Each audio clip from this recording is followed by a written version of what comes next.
வணக்கம் நண்பர்களே, நான் உங்க விபி ராஜா பேசுறேன். இப்ப நம்ம இந்த பதிவுல வந்து பாத்தீங்கன்னா உச்சிஷ்ட யக்ஷினியுடைய எந்திரம் வசிய பூஜை முறைகளை நான் உங்களுக்கு சொல்றேன். யக்ஷினை பத்தி பொதுவா நிறைய விஷயங்கள் நான் உங்களுக்கு சொல்லியிருக்கேன். இந்த யக்ஷினிகள் தேவதைகள் வந்து எப்படி நம்ம இந்த பிரபஞ்சத்துல வந்து இருந்து நம்ம வசியம் பண்ற முறைகள், இது எல்லாமே ஒரு முறையான குருநாதல் இல்லாம அதை வந்து நம்ம வந்து சித்தி செய்ய முடியாது. அது தெரிஞ்சுங்க. அடுத்தது உங்கள்கிட்ட நிறைய கேள்வி நீங்க எப்படி கேட்குறீங்கன்னா, யக்ஷினி வந்து வசியம் பண்ணா நம்மளோட கர்மா வந்து இதுவாகுங்களா, கர்மாவால் நம்மளுக்கு பாதிப்பு ஏற்படுமா, ஸோ மற்ற நம்ம முன்னேற்றங்கள் தடைப்படுமான்னா அப்படிலாம் கிடையாது மக்களே. ஏற்கனவே சித்தர்கள் வந்து 18 சித்தர்கள் வந்து இந்த யக்ஷினி வசிய முறைகளை பயன்படுத்தியிருக்காங்க. அவங்க எப்படி அதை வசியப்படுத்தின முறைகளையும் நம்மளுக்கு அழகாக சொல்லிட்டு போயிருக்காங்க. இதெல்லாம் வந்து உண்மையிலே ஒரு நல்ல ஒரு கர்ம தொடர்பு. உங்களுடைய இந்த ஜென்மத்தில் நீங்கள் யக்ஷினிகளை வாங்கணும், யக்ஷினிகளால் உங்களோட வாழ்க்கை தரம் முன்னேறணும்னு இருந்தால் மட்டும்தான் யக்ஷினிகள் உங்கள்கிட்ட வரும். பணம் வச்சிருக்கவங்கள்ட்டையும் வராது மக்களே. நானே வந்து எல்லாருக்கும் யக்ஷினி கொடுக்கறது கிடையாது. தெய்வம் அவங்களுக்கு வந்து இப்போ 3 பிரசன்னம் வந்து ஒரு ஜோதிட பிரசன்னம், அடுத்தது வந்து சோழி பிரசன்னம், அடுத்தது தெய்வ பிரசன்னம். நான் ஏற்கனவே சொல்லியிருக்கேன். இந்த பிரசன்ன வசிய முறைகளை வச்சு தான் நான் கொடுப்பேன். அதே மாதிரி அந்த யக்ஷினிகள் வந்து உங்களுக்கு வாழ்க்கையில மிகப்பெரிய ஒரு முன்னேற்றத்தை கொடுக்கும், உங்க வாழ்க்கையை மாற்றும். 108 விதமான யக்ஷினிகளோட வசிய முறைகள் இருக்கு. அதுல வந்து பாத்தீங்கன்னா என்கிட்ட மட்டும் பாத்தீங்கன்னா 54 இருக்குது. 54 வசிய முறைகள் வந்து என்கிட்ட என் குருநாதர் வந்து கொடுத்துருக்கிறாரு. அதுல வந்து குறிப்பா 18 யக்ஷினி மிகவும் சிறப்பான வேலைகளை செய்யும். அந்த 16 விதமான யக்ஷினிகள் வந்து அதுல ஒரு யக்ஷினியா நான் சொல்லியிருக்கேன். இப்ப உச்சிஷ்ட யக்ஷினி, அதுல வந்து உச்சிஷ்ட யக்ஷினி ரொம்ப பவர்ஃபுல்லான ஒரு யக்ஷினி. உச்சிஷ்டம்னா உச்சிஷ்ட கணபதினு சொல்லுவோம், உச்சிஷ்ட காளினும், உச்சிஷ்ட வராகினும், உச்சிஷ்ட நரசிம்மனும். அந்த உச்சிஷ்டம்னா உச்சி, அதற்கு மிக இல்லாதது, அதற்கு மேல் ஒன்றும் இல்லாதது உச்சி. உச்சின்ற இல்லையா, அதுக்கு நிகர் எதுவும் இல்லாதது, அதுக்கு அடுத்ததும் இல்லாதது தான் உச்சிஷ்டம். ஸோ இப்போ இந்த உச்சிஷ்ட யக்ஷினி எப்படின்றது, இந்த யக்ஷினி வசிய முறைகள் வந்து கரெக்டாக நம்ம கரெக்டாக செய்யும்போது, முறையாக செய்யும்போது நீங்கள் அதனால பலன்கள், நல்ல பலன்களை தான் அனுபவிப்பீங்களே தவிர தவறான பலன்களை அனுபவிக்க மாட்டீங்க. ஏன்னா நான் என்னோட குருநாதர் எனக்கு எப்படி சொல்லி கொடுத்துட்டு போயிருக்கிறாரோ அந்த மாதிரி நான் யக்ஷினிகளை வந்து ஒவ்வொருத்தவங்களுக்கு கொடுத்துக்கிட்டு இருக்கிறேன். இந்த யக்ஷினி வந்து அதாவது நம்மள்கிட்ட பேசிட்டு கர்ணேஷன்னா பேசிட்டே இருக்குமான்னு, அவங்க பேசிட்டே இருந்தா எப்படி நம்ம வேலையை செய்ய முடியும்? இது இப்போ உங்கள்கிட்ட வீடியோ எடுத்துக்கிட்டு இருக்கிறேன். பேசிட்டே இருந்ததுன்னா அதுதான் அது வசியம் பண்ற முறைகள். அதை அடக்கி அதுக்கு வீடு கொடுத்து அதுக்கு தங்க இடம் கொடுத்து நம்ம கூப்பிடும் போது நம்மள்கிட்ட வந்து பேசிட்டு பதில் சொல்லிட்டு போவோம். சரிங்களா? இதை முதல்ல தெரிஞ்சுக்கங்க. இல்லைன்னா தூங்க முடியாது, கார் ஓட்ட முடியாது. என்னால 10 மணி நேரம் கார் ஓட்டிட்டு போறேன், நான் ஓட்ட முடியாது, எதுவுமே பண்ண முடியாது. சரிங்களா? நான் வந்து உங்களுக்கு தெளிவா சொல்றேன். யக்ஷினிகளை வந்து வசியம் பண்ற முறைகளை வந்து நல்லோர் பயன்படுத்தணும்னு தான். அதை பத்தி தவறான விஷயங்களை சித்தர்கள் மறைமுகமாகவும் எழுதி வச்சுட்டு போயிருக்காங்க. அதுல நான் ஏற்கனவே ஒரு சில விஷயங்களை சொல்லியிருக்கேன். இப்ப நீங்க இந்த எந்திரத்தை வரைஞ்சி மதுவில் போடு. மதுவில் போடுன்னா என்ன தெரியுங்களா? மது என்ன தெரியுமா? சித்தர் வாழ்க்கையில், சித்தர் பாஷையில மதுன்றது தேன். ஸோ அந்த தேன்ல வந்து போடணும், வேற வந்து தேன்ல போடணும். மதுல போட்டீங்கன்னா அவன் என்ன பண்ணுவான், சாராயத்துல வந்து போட்டுருவான், விஸ்கி பிராண்டில போட்டுருவான். அவ்வளவுதான், அது நேர்மறை பலன், அவனே அழிஞ்சிருவான். அதே மாதிரி சொல்லுவாங்க, அதில் மண்டை ஓட்டு மயில தலைச்சன் பிள்ளையோட மண்டை ஓட்டு இதில் தான் வந்து மை பிடிக்கணும். மை வந்து அதாவது மூலிகை திரியாக்கி அந்த மை பிடிக்கும் போது மை பிடிக்கணும்னு சொல்லுவாங்க. அது வந்து தலைச்சமுள்ள மண்டை ஓடுன்னு அது கிடையாது. வாழைத்தார், புதிதாக குலைத்தள்ளப்பட்ட வாழைத்தார்ல இருந்து நம்ம அந்த மைய வழிச்சு எடுக்கணும், அதில் தான் பிடிக்கணும். ஸோ இந்த மாதிரி சித்தர்கள் பரிபாஷையை நிறைய செஞ்சுட்டு போய் அதை வந்து நல்லவங்களுக்கு மட்டும்தான் கிடைக்கணும். நீங்கள் இந்த வீடியோ பார்க்குறவங்களும் எல்லாருக்குமே கிடைக்காதுங்க, எல்லாருமே அந்த இது கிடையாதுங்க. உங்களுக்கு வந்து அந்த பாக்கியம் இருந்து சித்தர்களுடைய அனுகிரகம், தேவதையுடைய அனுகிரகம், குலதெய்வத்துடைய அனுகிரகம் இருந்தால்தான் இந்த வீடியோ உங்களுக்கு வந்து கண்டிப்பாக கண்ணில் கிடைக்கும், நீங்களும் வந்து பார்ப்பீங்க. ஸோ இப்போ நிறைய விஷயங்கள் உங்களுக்கு சொல்கிறேன் பாருங்க. யக்ஷினை எப்படி நம்ம வசியப்படுத்துகிறோம்? 3 முறை. ஃபர்ஸ்ட் அதுக்குரிய எந்திரம்ன்றது அது இருப்பிடம். அடுத்தது அதனுடைய மூலிகை கருமையை வச்சு நம்ம அந்த மூலிகையை வசியப்படுத்துகிற மூலிகையை வச்சு நம்ம இது பண்றோம். அடுத்தது அதனுடைய மந்திரம். ஸோ இப்போ இந்த 3த்தையும் சேர்த்தாதான் அந்த யக்ஷினியை வந்து உருப்பெறும், யக்ஷினி வந்து உயிர் பெறும். எப்படி நம்மளுடைய உடல் எப்படி இருக்குது? உடல் மட்டும் இருந்தால் நம்ம பேச முடியுமா? உயிர்ன்ற ஆத்மா வந்தாதான் நம்ம இயங்க முடியும். 3வது தான் கர்மா, செயல்பாடு. ஸோ இந்த 3மே இருக்கிற மாதிரி தான் எல்லா தெய்வங்களுக்கும் இருக்கு. இப்போ இதில் உச்சிஷ்ட யக்ஷினியுடைய இந்த எந்திரம் வந்து எப்படி இருக்கும் பாருங்க. இது வந்து எந்திர வாசல், 4 வாசல்னு சொல்லுவோம். இந்த வாசல் வரைஞ்சிட்டு இதனுடைய steam steam steam steam steam steam steam மந்திரம் இதை வந்து நம்ம வந்து வரைஞ்சிக்கணும். அடுத்தது 2 விதமான வட்டங்களை வரையணும். முதல்ல வரது வெளியில வர வட்டம் வந்து 16 இதழ், 16 வீடு. 16 வீட்டிலையும் நம்ம இதுக்குரிய பீஜாட்சர மந்திரங்களை வந்து அடைக்கணும். இது பாருங்க, லும் லூம் ஏம் ஓம் ஐம் வௌம் ஹம் அஹ அம் ஆம் இம் ஈம் ஊம் ஊம் ரும் ரூம். ஸோ இந்த 16 விதமான எந்திரங்களை பீஜாட்சர மந்திரங்கள் நம்ம அடைச்சாச்சு. அடுத்தது அதுக்குள்ள ஒரு வட்டம் போட்டு அதுல வந்து 8 விதமான இதழ்கள், 8 விதமான வீடுகள் வந்து கொடுக்கிறோம். இதை வந்து நம்ம என்ன கொடுக்கிறோம்னா அதாவது அஷ்டமா சித்து மந்திரங்களையே நம்ம இதுல வந்து வைக்கிறோம். அதுல வந்து பாத்தீங்கன்னா அஷ்டமா சித்தி என்ன சொல்லுங்க, அனிமா மகிமா லகிமா ஈசத்துவம் வசித்துவம் பிராணாயகம் பிரவேசனம் துஷ்பிரயோகம், இந்த 8 விதமான செயல்கள், இந்த 8 விதமான செயல்களையும் நம்ம இந்த மந்திர ரூபத்துல எழுதிக்கணும். அடுத்தது வந்து பாத்தீங்கன்னா ஐங்கோணம். இது அறுகோணம் கிடையாது, ஐங்கோணம். 1 2 3 4 5. ஐங்கோணத்துக்கு நடுவுல ஒரு முக்கோணம் போட்டுக்கணும். தலைகீழா முக்கோணத்தை போட்டுக்கிட்டு இதுல ஷீம் ஷீம் ஷாம் ஷௌம் ஷம் இந்த 5 மந்திரங்களை எழுதிட்டு நடுவுல ஓம், பிரணவ மந்திரம் ஓம். சோ இப்போ இந்த யந்திரம் வந்து முழுமை பெற்றுறது. சரிங்களா? இப்படிதான் இந்த யந்திரத்தை வந்து நம்ம வந்து வரையணும். அழகா பாத்தீங்கன்னா ஒரு 6க்கு 6 தகட்டிலையோ இல்ல ஒரு 12க்கு 12 தகட்டிலையோ இந்த மாதிரி நம்ம தகட்டுல வந்து வரைஞ்சி இந்த யந்திரங்களை வச்சு இதுக்கப்புறம் வந்து நம்ம யக்ஷினியுடைய பிரதான மந்திரங்கள், யக்ஷினிக்கு வந்து ஒரு மந்திரம் மட்டும் கிடையாது, 6 விதமான பூஜைகளை வந்து நம்ம செய்யணும். ஃபர்ஸ்ட் வந்து உச்சிஷ்ட யக்ஷினியுடைய மகா மந்திரம், அடுத்தது வந்து தியானம், அடுத்தது வந்து கரண்யாசம், அடுத்தது அங்கன்யாசம், அடுத்தது வந்து பாத்தீங்கன்னா உங்களுக்கு அதாவது மூல மந்திரம் யக்ஷினியுடைய அதாவது பஞ்சபூஜை, அடுத்ததுதான் யக்ஷினியுடைய மூல மந்திரம். ஸோ இந்த 5 விதமான பூஜைகளையும் நம்ம ஸ்டார்ட் பண்ணிட்டு பூஜையை வந்து நம்ம பண்ணணும். சரிங்களா? ஃபர்ஸ்ட் யக்ஷினியுடைய மகா மந்திரம் நான் சொல்றேன் கேட்டு. அஸ்யஸ்டி உச்சிஷ்ட யக்ஷினி மகா மந்திர பிளவங்க ருஷி அனுஷ்டுப்தி சந்த ஸ்ரீ உச்சிஷ்ட யக்ஷினி தேவதா சௌம் பீஜஸ் வாகா சக்தி ஐன் லேகம் மமஸ்ரீ உச்சிஷ்ட யக்ஷினி பிரசாத சித்தியத்தை ஜபே விநியோக. ஸோ இந்த மந்திரம் இதுதான் வந்து யக்ஷினியுடைய மூல மந்திரம், மகா மந்திரம். இந்த யக்ஷினுடைய மகா மந்திரத்தை நீங்க வந்து ஒரு 18 முறை சொல்லணும். அடுத்தது வந்து பாத்தீங்கன்னா ஞாசம், கரண்யாசம் வந்து பாத்தீங்கன்னா ஸ்ராம் அங்குஷ்டாப்பியம் நமக, ஸ்ரீம் தஜனிப்பியம் நமக, ஸ்ரூம் மத்தியமாப்பியம் நமக, ஸ்ரைம் அனாமிகாப்பியம் நமக, ஸ்ரம் கனிஷ்டகாப்பியம் நமக, சரக கரதல கிருஷ்டியம் நமக. இது வந்து பாத்தீங்கன்னா ஞாசம். சரிங்களா? இந்த ஞாசம் மந்திரம் இதை வந்து நம்ம வந்து சொல்லணும். அடுத்தது வந்து பாத்தீங்கன்னா ஹிருதயாசனம் வந்து பாருங்க, ஸ்ராம் ஹிருதாய நமக, ஸ்ரீம் சிரசே ஸ்வாகா, ஸ்ரூம் சிகாய வஷ்ட், ஸ்ரைம் கவசாய ஹும், ஸ்ரவ் நேத்ரத்ரயாய வௌஷ்ட், ஸ்ரக அஸ்திராய பத் பூர்புவஸ்ரூம திக்பந்த. இது வந்து பாத்தீங்கன்னா அங்கன்யாசம் ஹிருதயாசம் மந்திரம். அடுத்தது வந்து பாத்தீங்கன்னா உங்களுக்கு தியான மந்திரத்தையும் நீங்க வந்து அழகா சொல்லணும். நான் ஸ்கிரீன்ல உங்களுக்கு காமிக்கிறேன் பாருங்க. பாரிஜாத மனத்தில் மாணிக்க மயமான மண்டபத்தில் சர்வாபரணம் பூண்டு சிவந்த வஸ்திரம் அணிந்து 2 கரங்களில் அபயம் வரதம் மோகன புன்னையுடன் பக்தர்களை ரட்சிப்பதில் சந்தோஷம் அடையும் உச்சிஷ்ட யக்ஷினி மகா தேவியை தியானம் செய்கிறேன். சரிங்களா? இது வந்து தியான மந்திரம் தமிழ்ல இருக்கும். இந்த தியான மந்திரத்தை நீங்க வந்து சொல்லணும். தியான மந்திரத்தை சொல்லிட்டு, தியான மந்திரத்தை எப்பயுமே நம்ம உள்ளுக்குள்ளதான் சொல்லணும், வெளியில வந்து சொல்லக்கூடாது. அதுதான் தியான மந்திரம் சொல்றது. சரிங்களா?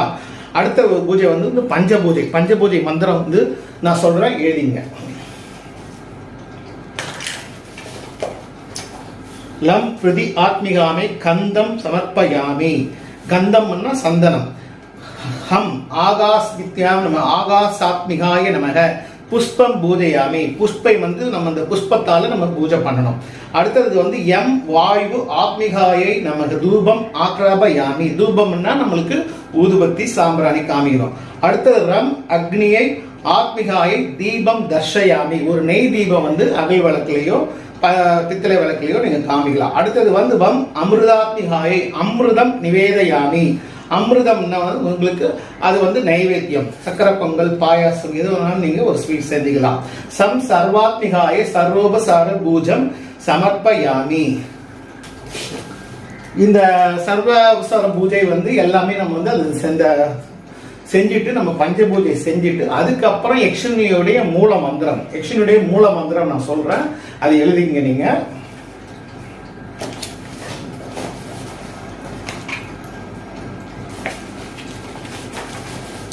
ஓம் நமோ பகவதி யக்ஷினி தேவி எம் ஸ்ரீம் நம நம சுரலோக நாயகி ஐம் ஹ்ரீம் சௌம் ஓம் உச்சிஷ்ட யக்ஷினி மம வசம் குரு குரு ஸ்வாஹா. இதுதான் வந்து யக்ஷினியுடைய மூல மந்திரம். சரிங்களா? பூஜை விதி வந்து பாத்தீங்கன்னா நம்ம வந்து ஒரு ரூம்ல ஒரு 10க்கு 10 ரூம், சொந்த வீடா இருந்தாலும் சரி வாடகை வீடா இருந்தாலும் சரி மக்களே, நீங்க வந்து சொந்த வீட்டுல இருந்தாதான் அந்த யக்ஷினி பூஜைகள் எல்லா பூஜைகளும் நம்மளுக்கு பலிக்கும்னு சொல்லுவாங்க. அது 100% தப்பு. நான் வாடகை வீட்டுல இருக்கும் போதுதான் யக்ஷினி எல்லாம் வசியம் பண்ண, யக்ஷினி எல்லாம் உபாசனை பண்ண, அடுத்தது சொந்த வீட்டுக்கு வந்துட்டேன். சரிங்களா? சோ அதனால நீங்க மத்தவங்க சொல்றாங்க காதுல வாங்கிப்பாங்க, 1000 பேர் 1000 விதமா சொல்லுவோம். நீங்க வந்து உண்மையா இது வந்து ஒரு முறையா பூஜை முறை கரெக்டா இருக்குதா நீங்க உங்க தெய்வத்திட்ட உத்தரவு கேட்டு கூட நீங்க செய்யுங்க. இது வந்து கண்டிப்பா 50% உங்களுக்கு பலன் தரும். அதுல வந்து லட்சுமி வசியோடைய மூலிகை மை இருந்தா அது உங்க கூடவே இருக்கும். இந்த மை இல்ல, நான் இப்போ உங்களுக்கு வந்து இந்த ரகசியங்களை நான் சொல்றேன்னும் போது நீங்க வந்து அதை செஞ்சு பாருங்க. அப்பதான் தெரியும் யக்ஷினி இருக்குதா இல்லையான்னு கேட்கறவங்களுக்காக தான் நான் இப்ப இவ்வளவு பூஜை முறையை விளக்கமா நான் சொல்றேன். நீங்க கண்டிப்பா செஞ்சீங்கன்னா அதுக்கு அந்த உச்சிஷ்ட யக்ஷினி வந்து உங்களுக்கு எல்லா வேலைகளையும் செஞ்சு கொடுக்கும். ஆனா போயிடும், கிளம்பிடுவாங்க. அடுத்தது நீங்க அதுக்கு ஒரு முறைப்படி பூஜை கரெக்டா செய்யும் போதுதான் உங்கள்ட்ட வந்து நிற்கும். சரிங்களா? இப்ப இதுக்கு வந்து நீங்க 10க்கு 10 ரூம்ல அழகா ஒரு தாம்பள தட்டு புதுசா வாங்கிக்கோங்க. எப்பயுமே ஒரு தெய்வங்களை நம்ம வந்து முறையா பூஜிக்கிறோம் அப்படின்னும் போது நீங்க ஒரு புது தாம்பள தட்டுல நீங்க இந்த யந்திரத்தை வச்சு சுத்தி வந்து பூ, நான் என்ன சொன்ன பாருங்க, பூ வந்து பாத்தீங்கன்னா மல்லிகை பூவா தான் இருக்கணும். அது மதுரை மல்லி ரொம்ப ஃபேமஸ். நீங்க மதுரையில அவ்வளவு வாசனையா கிடைக்கும் மல்லிப்பூ. அந்த மல்லிப்பூ வாங்கிடுங்க. நீங்க மல்லிப்பூ வாங்கி அழகா அந்த எந்திரத்தை வச்சுட்டு ஊதுவத்தி, நறுமணம்னா சந்தனம். எப்பயுமே பாத்தீங்கன்னா சந்தன அகர்வத்தி ஏத்திங்க, சந்தன ஊதுவத்தி ஏத்திங்க, ரொம்ப சிறப்பு. அடுத்தது வந்து பாத்தீங்கன்னா சென்ட், நீங்க வந்து பாத்தீங்கன்னா மல்லிப்பூ, ஜபாத், அத்தர், புனுகு, கோரோஜனம், கஸ்தூரி, இது எல்லாமே நாட்டு மருந்துகள் கிடைக்கும். இது எல்லாமே நீங்க கூட ஒரு மையா குடைச்சு கூட நீங்க அந்த எந்திரத்துல கூட நீங்க தடவலாம். சரிங்களா? அதை தடவிட்டு அதுக்கப்புறம் வந்து நீங்க வந்து இந்த பூஜை முறை கிழக்கு நோக்கி, எப்பயுமே நம்ம இந்த பூஜைகளை செய்யும் போது பஞ்ச தீப விளக்கு தான் வந்து நம்மளுக்கு பலன் கிடைக்கும். ஸோ அதனால 2 குத்து விளக்கு அழகாக ஏத்திட்டு நறுமையான பூக்கள், வாசனை பூக்கள் எல்லாமே வச்சு அந்த இடத்த சுத்தம் பண்ணிட்டு இந்த யக்ஷினியுடைய மூல மந்திரத்தை நீங்க வந்து ஒரு நாளைக்கு ஒரு 2000 முறை இல்ல 3000 முறை நீங்க அப்படி சொன்னீங்கன்னா உங்களுக்கு ஒரு மாசத்துக்குள்ள 1 லட்சம் உரு வந்துடும். 1 லட்சம் உரு வந்துருச்சுனாலே உங்களுக்கு யக்ஷினி உங்கள்கிட்ட வர ஆரம்பிச்சிடும். கரெக்டா நீங்க வந்து மனசுல தியானம் பண்ணீங்கன்னா நீங்க ஒரு 10,000 மந்திரத்தை கிடைக்கும் போதே உங்களுக்கு நல்ல விஷயங்கள் நடக்கும். இது வந்து 100%. நான் உங்களுக்கு ஏன் சொல்றேன்னா உண்மையா இது இருக்குது என்று நிறைய பேர் நீங்க கேள்விக்குறியாவே இருக்குது. நான் எல்லாருக்கும் யக்ஷினி உபாசனை பண்ணிட்டு வரேன், எல்லாருமே நல்லா தான் இருக்கிறாங்க, பண்ணிட்டு இருக்கிறாங்க, எல்லாருக்கும் சிறப்பான பலன்கள் இருக்கு. ஒரு சிலவங்களுக்கு வர முடியாது, நேர்ல வர முடியாதுன்றதால தான் நான் இந்த ஒரு யக்ஷினி மந்திரத்தை நான் சொல்றேன். மேலும் எனக்கு என்னுடைய மனநிலைக்கு ஏற்ற மாதிரி நான் உங்களுக்கு சொல்றேன். இப்போ வந்து நீங்க இந்த உச்சிஷ்ட யக்ஷினியை வந்து நீங்க பூஜை பண்ணி பாருங்க, ரொம்ப சிறப்பானது. இது வந்து பேசாது, உங்கள்கிட்ட ஒரு விஷயம் தெரிஞ்சீங்க பேசாது, காட்சி கொடுக்கும். இதை வந்து இன்னொரு விஷயம் தெரிஞ்சுக்கிங்களா, இதனோட மை, இதனுடைய இருப்பிடம் எங்க இருக்குன்னு அதெல்லாம் பார்த்து கண்டுபிடிச்சு போகணும். இப்போ நான் வந்து மோகினி வசியம் இதுக்கு வந்து காடு போவேன். எங்கன்னா எமரால்டு போவேன், ஊட்டியில நீலகிரி. அவலாஞ்சி தெரியுங்களா, அவலாஞ்சி தாண்டி போவேன். அவலாஞ்சிக்கு அந்தாண்ட எதுவுமே மக்கள் நடமாட்டம் இல்லாத பகுதி, வனவிலங்குகள் இருக்க பகுதி. அங்க போயிட்டு தனியா உட்காந்து அதுக்குரிய பூஜை முறைகளை செய்து இதை நான் எடுத்துட்டு வருவேன். உங்களுக்கு எதுக்கு சொல்றேன்னா, அந்த இப்ப இந்த உச்சிஷ்ட யக்ஷினி வந்து பாரிஜாத வனம் எங்க இருக்குன்னு நீங்க நெட்ல போட்டு பாத்தீங்கன்னா உத்தரப்பிரதேஷ்ல காமிக்கும், சிண்டேப்பூர்னு ஒரு ஊர் காமிக்கும்.